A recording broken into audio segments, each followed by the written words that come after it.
There's a vitrine devoted to the woodcut novel. One of the reasons that it's there is to show this kind of parallel alternate track of comics history.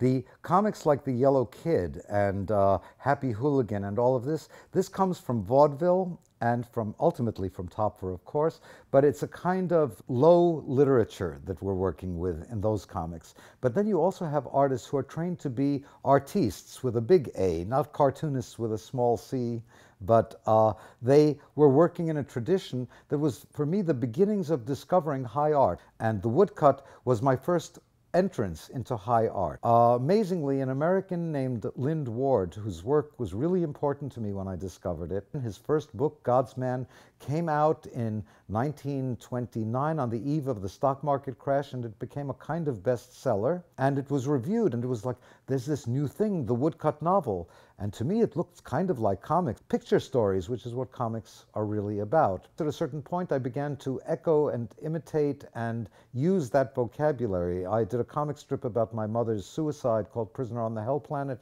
that I made a year or two after, as a young man, I met the old man Lind Ward. Ultimately, these books also were very important to Will Eisner, who, when he was looking for a way to sell his new comics for grown-ups, and they asked him what he was trying to sell. He was trying to sell us a comic book. He said, "Oh, no, it's a graphic novel." As a phrase, the graphic novel, I wince. I am not happy with this phrase. I make comics as far as I'm concerned.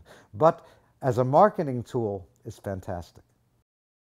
There's one book in that vitrine that was so important for me because it was a parody of woodcut novels that was made by Milt Gross, a great, great comic strip artist who actually was also a scenarist for Chaplin on The Circus.